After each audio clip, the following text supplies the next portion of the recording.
Oi, pessoal, tudo bem? Eu sou a Yasmin. Hoje eu faço parte do grupo que vai apresentar um pouquinho sobre ação penal e nós vamos trazer a nossa pesquisa para vocês. Bom, como eu disse, nós estudamos a ação penal e é importante nesse primeiro momento que todo mundo entenda qual é o contexto geral da ação penal, quais são as suas definições, todas as suas particularidades. Primeiramente, a interpretação doutrinária, ela estabelece que a ação penal é um procedimento judicial iniciado pelo titular da ação quando há indícios de autoria e materialidade, a fim de que o juiz declare procedente a pretensão punitiva estatal e condene o autor da infração penal. O que a jurisprudência, o que a doutrina quer dizer com isso? Basicamente, a ação penal ela é iniciada quando são observados indícios de autoria e materialidade, e o objetivo dela é que a pretensão punitiva estatal seja ativada e, com base nisso, o autor da infração penal seja condenado. A ação penal, quando ela é iniciada, o acusado ele tem uma série de direitos, sendo eles o direito de defesa, da estrita observância dos procedimentos previstos em lei, juiz competente, contraditório, ampla defesa, segundo grau de jurisdição, e todos os princípios que nós já conhecemos que funcionam no intuito de proceder com um processo adequado, que o processo tenha todo o seu curso, que o seu curso seja seguido corretamente. A ação penal ela possui algumas subdivisões, nós vamos passar rapidinho por elas agora e mais para frente elas serão aprofundadas.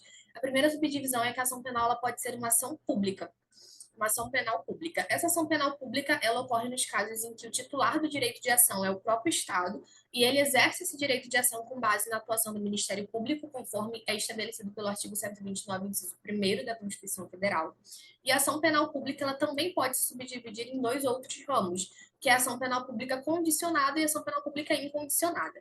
A ação penal pública condicionada é aquela que a sua propositura depende de uma prévia condição especial, que essa condição especial basicamente é que é precisa da representação da vítima ou por requisição do ministro da Justiça. Além disso, a ação penal ela também pode ser incondicionada. Nesse caso, ela não precisa de nenhum requisito anterior, de nenhuma condição especial, e ela vai ser proposta diretamente pelo Ministério Público. É importante ressaltar que a peça inicial da ação penal pública é a peça de denúncia. Essa é a sua peça que dá início à ação penal. Basicamente, além disso, deixa eu passar aqui o slide, a ação penal ela também pode ser privada ou subsidiária da pública. A ação penal privada é aquela em que a iniciativa de começar a ação ela é da vítima. A vítima ela é o titular do direito de ação.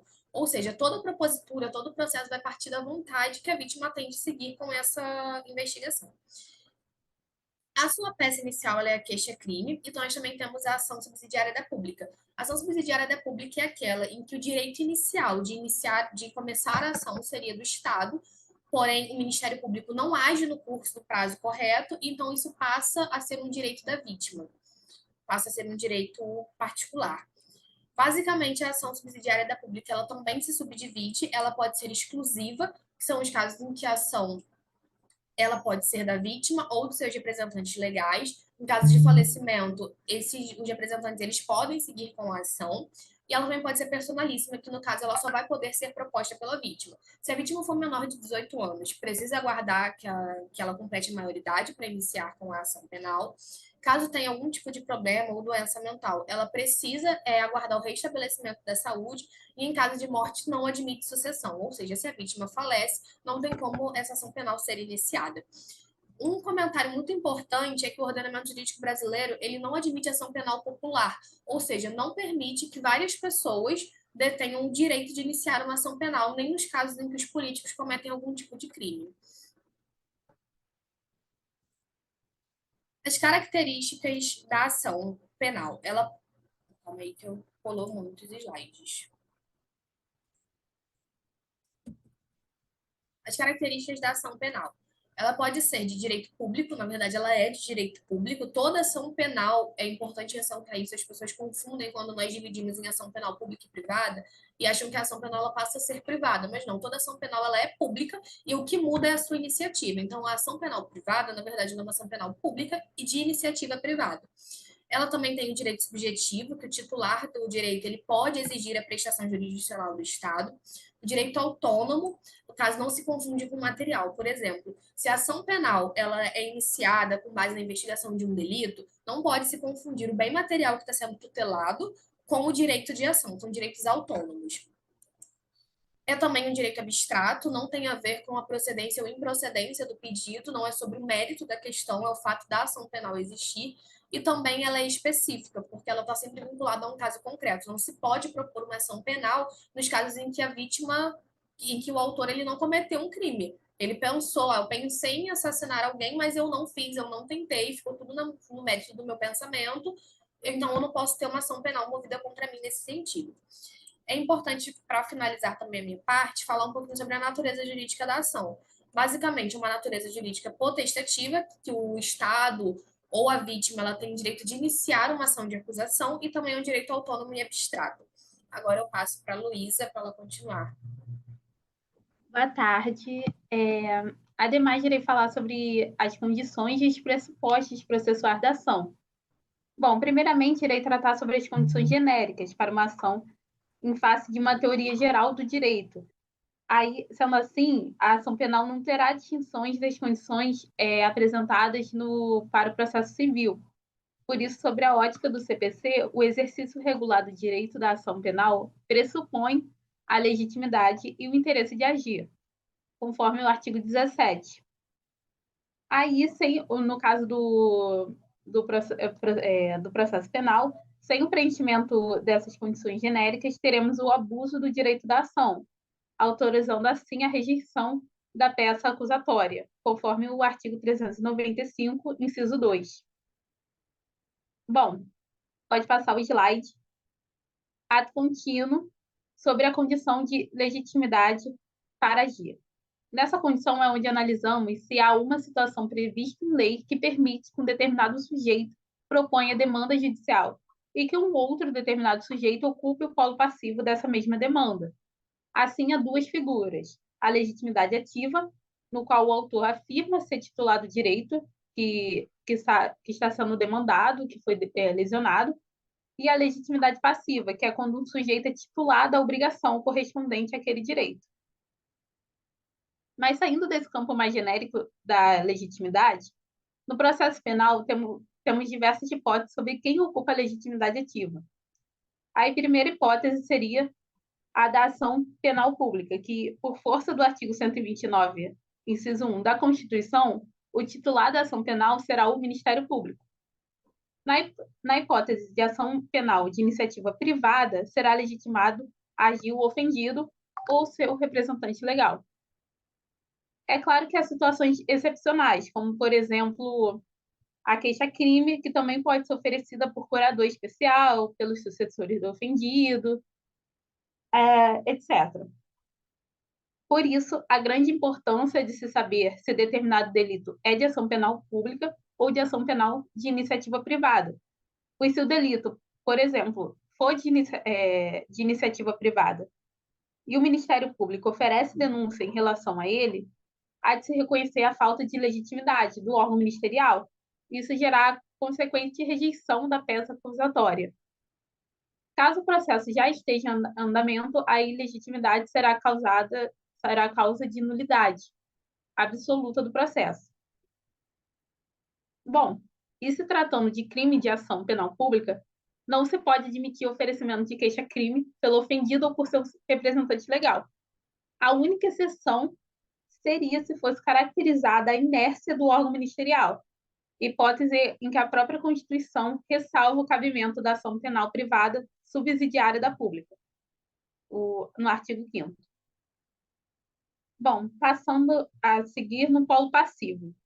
A legitimação recai sobre o provável autor do fato delituoso com 18 anos completos ou mais, conforme o artigo 228 da Constituição, porque os menores de 18 são penalmente inimputados.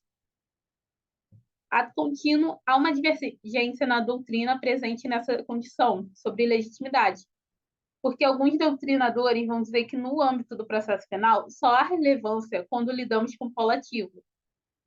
No entanto, outros doutrinadores vão argumentar que é perfeitamente possível que haja um equívoco de digitação ou que tenha homônios, e assim a denúncia seja feita para uma pessoa distinta do suposto autor do fato delituoso. Então, é importante tratarmos sobre a legitimidade passiva. Fazendo um adendo sobre a legitimação da pessoa jurídica na ação penal, não há dúvida de que ela pode ser do polo ativo. No entanto, no polo passivo, a situação só é comum quando é crimes ambientais, e mesmo assim, desde que haja uma imputação simultânea do ente moral e da pessoa física que atua em seu nome ou em seu benefício. A segunda condição genérica é o interesse de agir, no qual é analisada se há necessidade de se recorrer ao Poder Judiciário para a obtenção do resultado pretendido. Segundo a parte significativa da doutrina, o interesse de agir deve ser analisado sob 3 aspectos distintos. O primeiro sendo a necessidade de obtenção da tutela jurisdicional pleitada. O que se é observado nessa condição? Se há meios para satisfação voluntária, ou seja, se há necessidade realmente da jurisdição. No âmbito processual penal, essa necessidade é implícita na ação penal condenatória. Nenhuma sanção penal poderá ser aplicada sem o devido processo legal, mesmo que quando o acusado não tenha interesse em oferecer qualquer resistência. É um simples fato, a ação penal é uma ação necessária.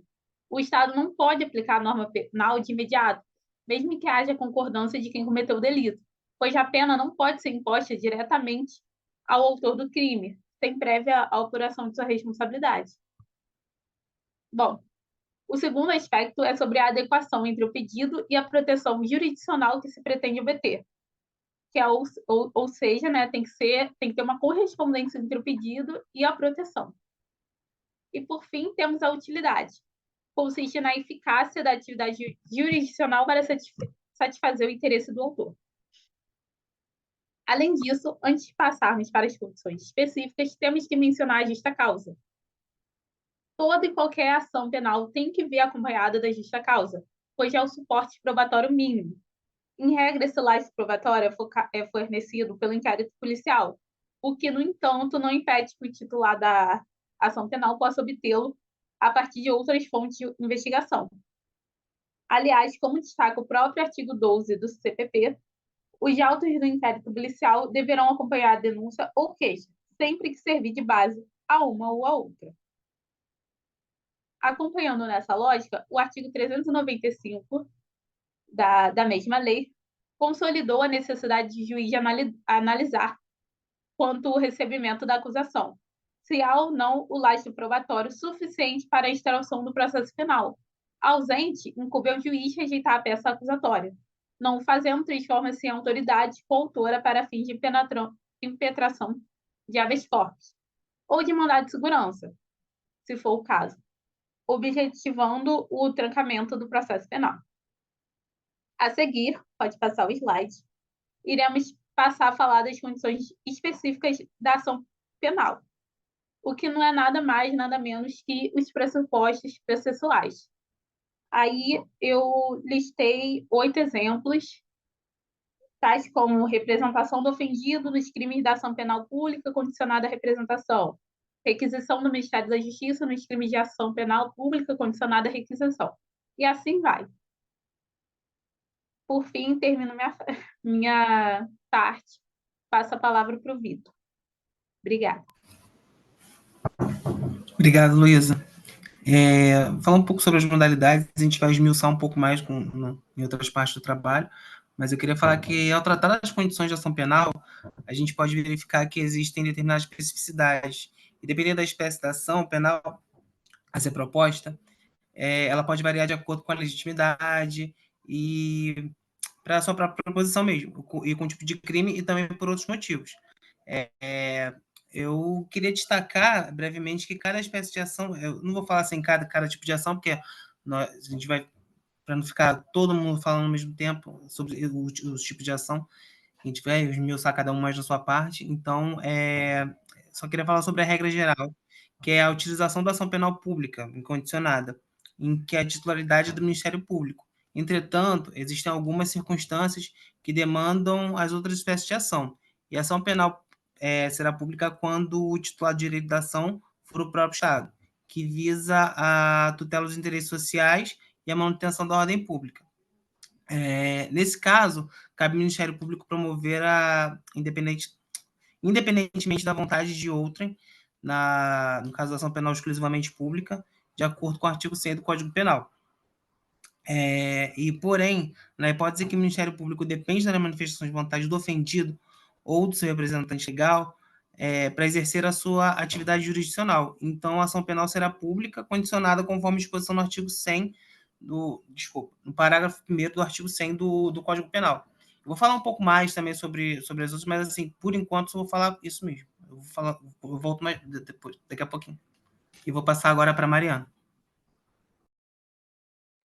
Olá, gente, boa tarde. Então, conforme Yasmin tinha mencionado anteriormente, ela citou as espécies de ação penal, que pode ser uma ação penal pública ou privada. E aí agora eu vou explicar as diferentes espécies e os diferentes casos. Então, primeiramente, a gente nota a ação penal de iniciativa pública, sendo aquela em que o titular da ação é o Ministério Público em caráter privativo. Isso está previsto no artigo 129, inciso 1, da Constituição Federal de 1988. Dentre as suas modalidades, a gente cita a incondicionada, a qual independe da vontade da vítima para que o fato tido por delituoso seja processado e julgado. Então, assim, independente do interesse da vítima, o acusado será processado penalmente e, ao final, julgado. Logo, essa ação ela é promovida pelo Ministério Público sem que indague ímpeto da vítima para ser processado e julgado o fato que violou seu bem jurídico, tutelado pelo direito penal, ou seja, esse bem pode ser a vida, patrimônio, saúde, entre outros.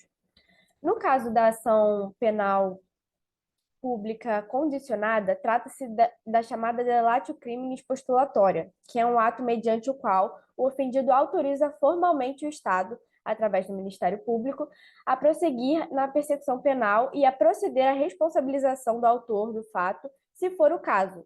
Então, trata de formalidade necessária nesse tipo de crime.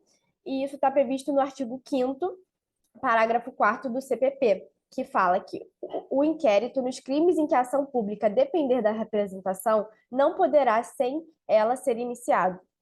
Então, assim, não se trata de ato que exija formalidade, podendo ser dirigido ao juiz, ao delegado e ao membro do DMP. Caso não seja dirigido ao delegado, será recebido pelo juiz ou promotor aquela encaminhada. Nos termos do artigo 39 do CPP, é dito que o direito da representação poderá ser exercido pessoalmente ou por procurador com poderes especiais, mediante declaração exercido de forma escrita, oral, feita ao juiz, ao órgão do Ministério Público ou à autoridade policial. Caso a vítima não exerça seu direito dentro do prazo de 6 meses, estará extinta a punibilidade, porque vai decair o direito de representar. Então, a alegação ela é confirmada pelo artigo 38 do CPP, que menciona que, salvo disposição ao contrário, o ofendido ou seu representante legal decairá no direito de queixa ou de representação se não exercer dentro do prazo de 6 meses, contado do dia em que vier a saber o autor, ou no caso do artigo 29, dia em que esgota o prazo para o oferecimento da denúncia. Caso se trate de uma vítima menor de 18 anos, quem deve representar é o seu representante legal. Mas caso ele não faça, o prazo decadencial começa a correr apenas quando a vítima completa 18 anos, para que ela não seja prejudicada por eventual inércia de seu representante. Inclusive, a súmula 594 do STF coaduna com esse entendimento. Por outro lado, a gente também tem as ações penais privadas, e elas podem ser compreendidas como toda ação movida por iniciativa da vítima, ou se for um menor incapaz, né? Um menor ou um incapaz, desculpa, por seu representante legal. O artigo 100, parágrafo 2º do Código Penal, menciona que a ação de iniciativa privada é promovida mediante queixa do ofendido ou de quem tem a qualidade para representá-lo. E o artigo 30 do Código de Processo Penal, né, do CPP, fala que ao ofendido ou a quem tem a qualidade para representá-lo, caberá intentar a ação privada, ou seja, os dois confirmam isso. O que a gente não pode deixar de lembrar é que o direito de punir é do Estado e nunca nosso. Isso está previsto no artigo 345 do Código Penal. Assim, o direito do ofendido, neste caso, não é o de querer fazer a justiça ou não, mas de poder escolher se vai ou não acionar o poder público. Assim, enquanto a ação penal pública, a legitimidade ativa é do Ministério Público, na ação penal privada é do sujeito ofendido. Existem três espécies de ação penal privada. a exclusiva, a personalíssima e a subsidiária da pública. Na ação penal privada exclusiva, é aquela em que a vítima ou seu representante legal exerce diretamente. É a chamada ação penal privada propriamente dita. Caso haja a morte do ofendido, por exemplo, o cônjuge, ascendente, descendente ou irmãos podem propor a ação privada, e ela é fundamentada pelo artigo 31 do CPP. A ação penal privada personalíssima ela é diferente, pois ela só pode ser proposta pela vítima, visto que só ela tem esse direito. Não há representante legal, nem a possibilidade dos legitimados que estão presentes no artigo 31 do CPP. Então, assim, se o ofendido falecer, ele vier a falecer, extingue-se a punibilidade. E se a vítima em ação privada personalíssima tiver menos de 18 anos, o prazo decadencial começa a correr apenas quando ela atinge a maioridade, porque só ela pode promover, né? E, por fim, a gente tem a ação penal privada subsidiária da pública, que ocorre sempre que uma ação penal pública, o Ministério Público apresenta inércia, deixando de atuar nos prazos legais, não promovendo a denúncia, não pedindo arquivamento ou não requisitando novas diligências. E ela está prevista no artigo 46 do CPP. Assim, o ofendido apresenta a queixa e o Ministério Público sairá de sua posição de inércia e poderá ditar a queixa, repudiá-la e oferecer denúncia substitutiva, intervindo sempre em todos os termos do processo. Assim, o MP continua sendo o autor da ação e o dono da legitimidade ativa. Agora, eu acabei de especificar as espécies e eu passo a palavra para a próxima pessoa. Obrigada.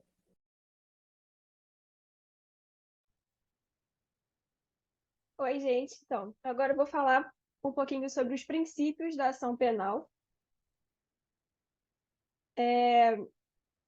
Os princípios são instrumentos muito importantes, tanto para que os julgadores determinem suas decisões, como parâmetros utilizados pelo legislador na elaboração das leis. Sendo assim, além dos princípios gerais da ação, que também se aplicam a todo e qualquer tipo de ação penal, a ação pública é regida ainda por mais 3 princípios: obrigatoriedade, indisponibilidade e oficialidade. Yasmin, o slide um pouquinho. Isso, aí, exatamente. Pode passar.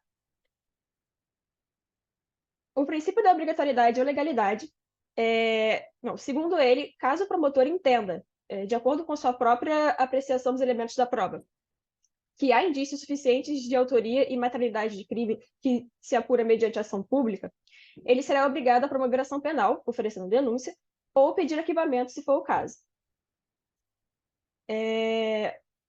No caso do princípio da indisponibilidade, nos termos do artigo 42 do Código de Processo Penal, o Ministério Público não pode desistir da ação por ele proposta, nem de recursos que tenha interposto.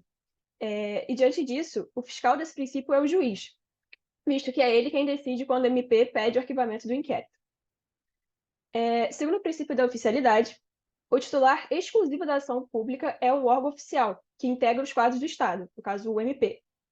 Esse princípio é atenuado pela própria Constituição, que, em seu artigo 5º, permite que, subsidiariamente, seja oferecida queixa em crime de ação pública, desde que o Ministério Público não apresente qualquer manifestação dentro do prazo que a lei lhe confere.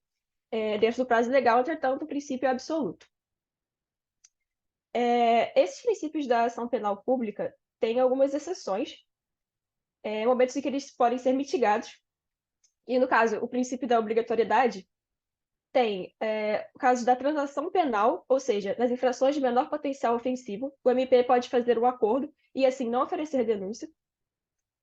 No caso do acordo de leniência, bradura ou doçura, no qual há uma espécie de delação premiada, na qual o MP está impedido de oferecer denúncia. Um exemplo seria o caso envolvendo crimes contra a ordem econômico-financeira. Em termos de ajustamento de conduta nos crimes ambientais, parcelamento do débito tributário, que está no artigo 9º da Lei 10.684 de 2003, e nos casos que, segundo os artigos 28 e 28A do CPP, que é a nova redação dada pela Lei 13.964 de 2019, o órgão titular da ação pode dispor desse direito se levar em conta o interesse público, no caso do acordo de não persecução penal. Agora, o princípio da indisponibilidade,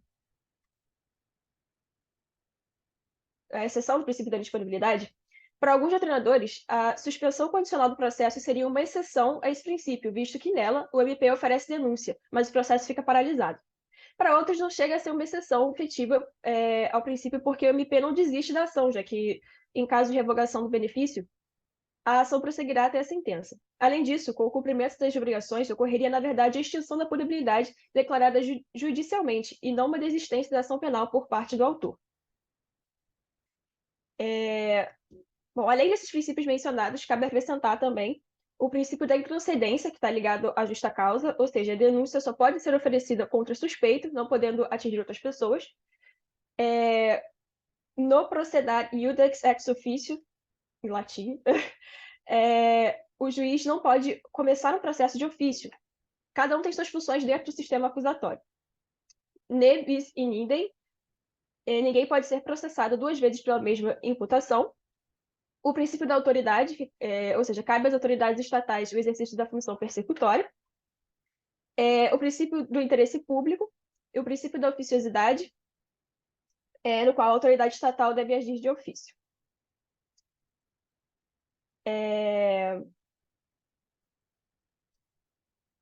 Agora eu vou falar um pouquinho sobre os princípios específicos da ação privada, ação penal privada. A doutrina aponta 3 princípios específicos da ação privada: da oportunidade, da disponibilidade e da indivisibilidade. O princípio da oportunidade ou da conveniência fala sobre a questão do ofendido ou seu representante legal decidir, de acordo com seu livre-arbítrio, se vai ou não ingressar com a ação penal, mesmo que haja provas cabais contra os autores da infração. Não precisa fundamentar e, se não oferecer dentro de 6 meses, acontecerá a decadência. Segundo o princípio da disponibilidade da ação, o querelante pode desistir da ação, desistir do prosseguimento da ação por ele intentada por meio dos institutos do perdão e da perempção, estão no artigo 51 e 60 do CPP, bem como pode desistir de recursos que tem interposto, no artigo 576 do CPP, e renunciar ao direito de queixa. Vale ressaltar que existe o prazo para dispor da ação penal, que também depende de aceitação.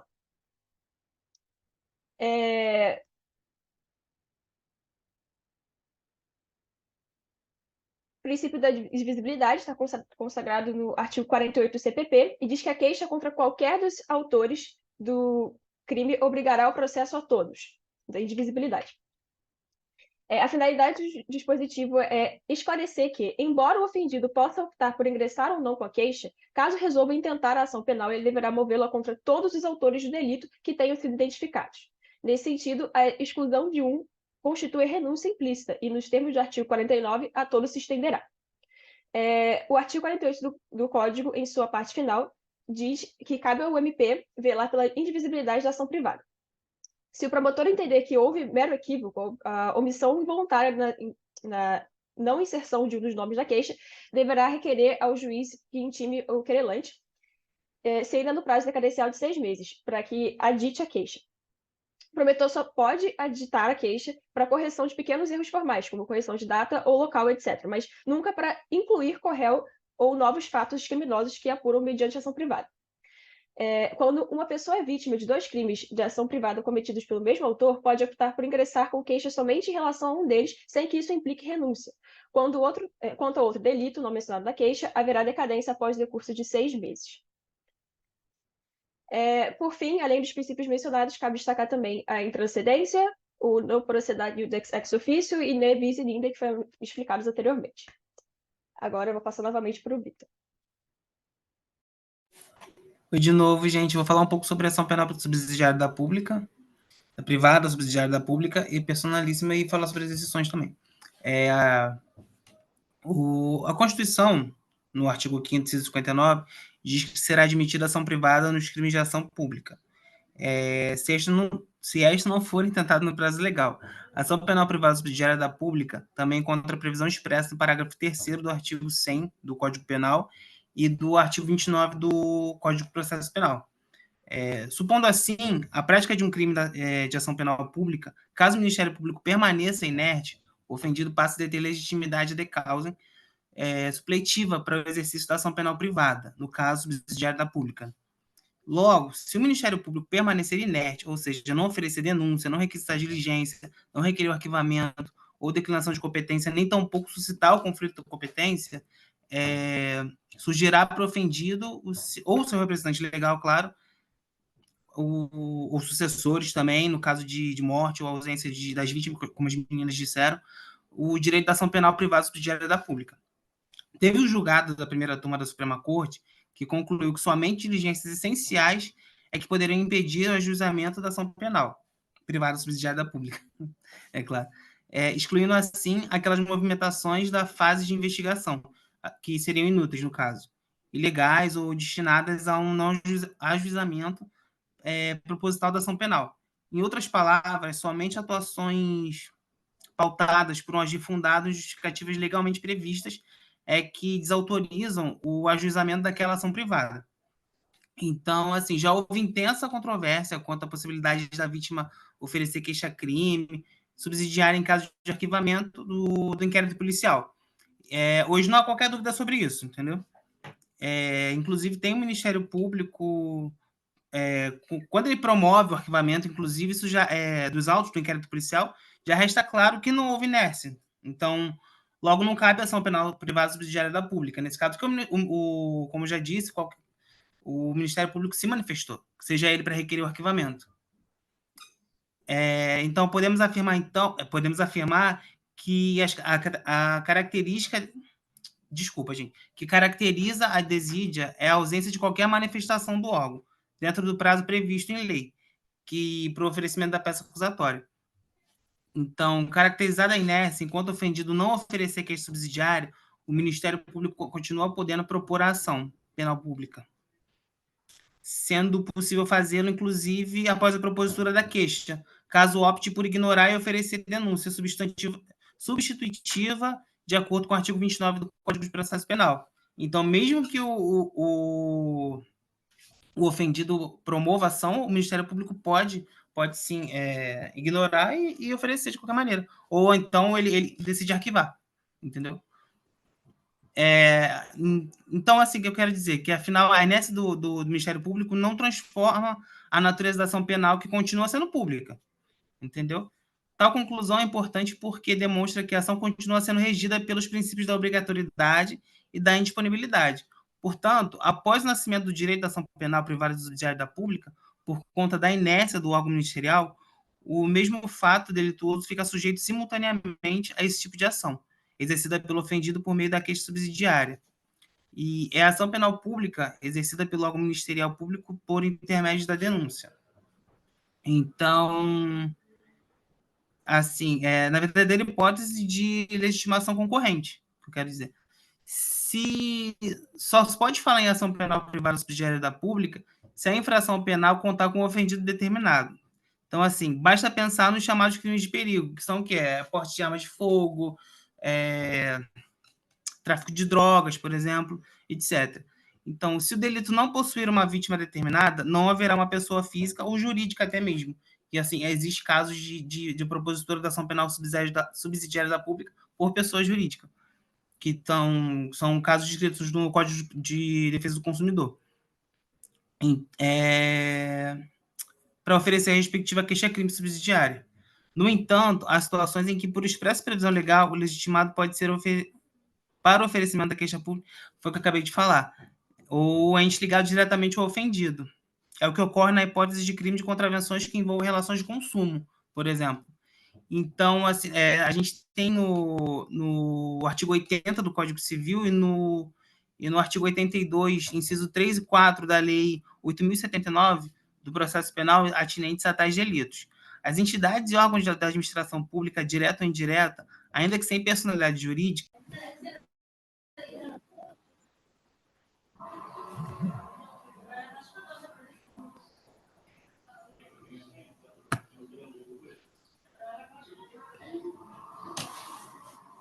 Pode começar?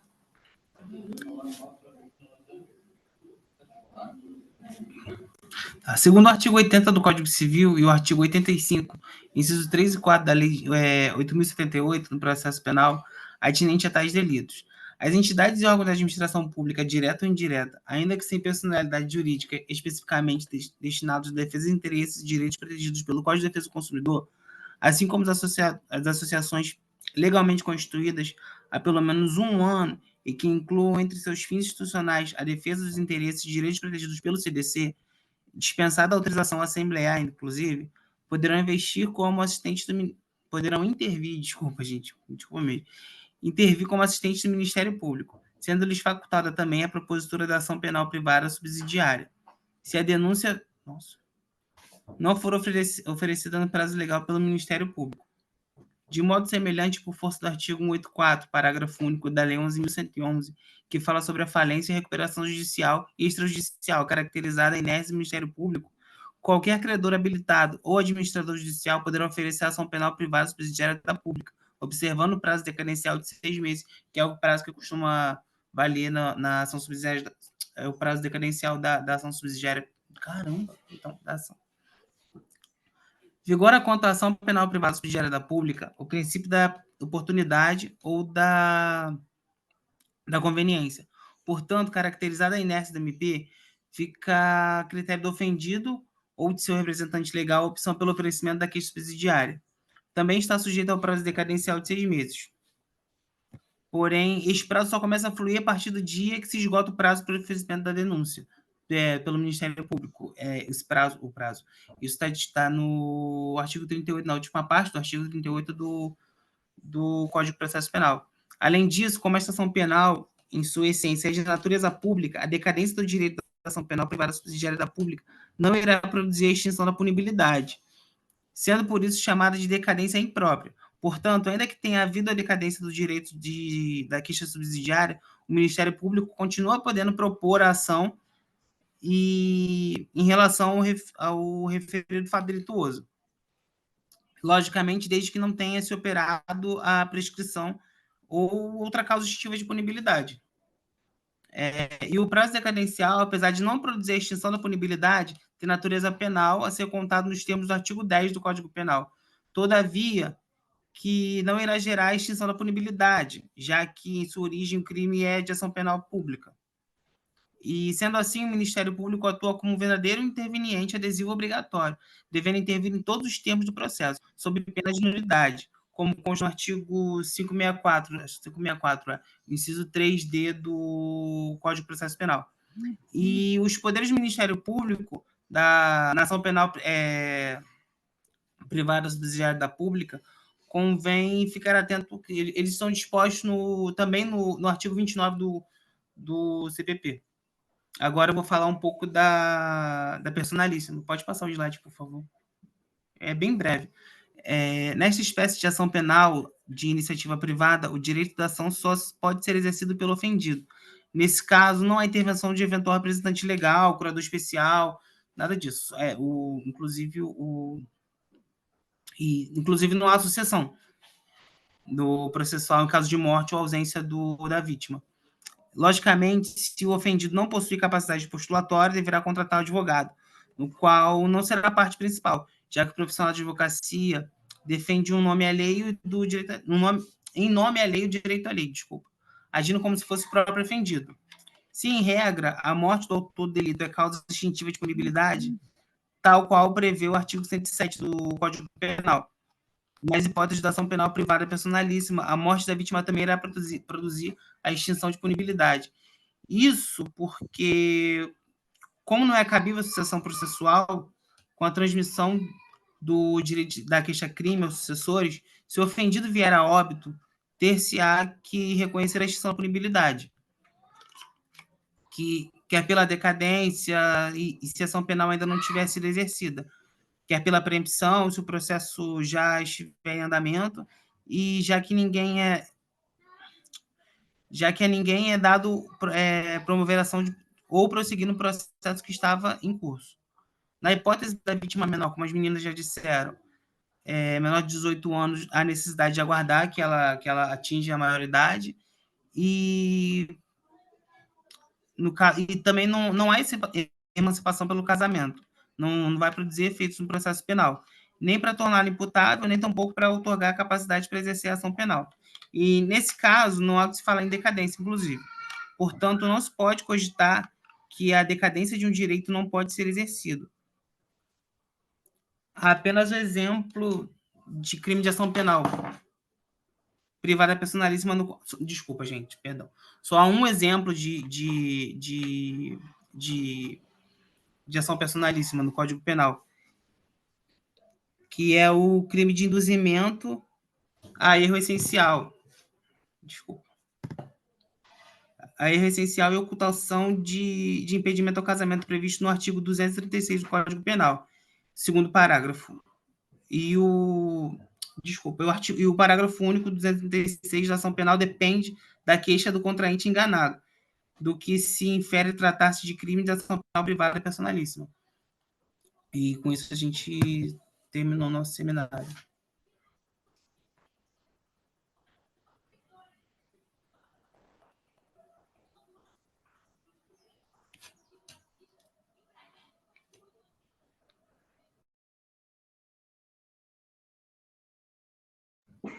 Bom, gente, a gente vai terminar por aqui o nosso trabalho. Esperamos que todo mundo tenha gostado e que o professor entenda que a gente soube explicar sobre a ação penal, e a gente deseja a todo mundo um bom dia.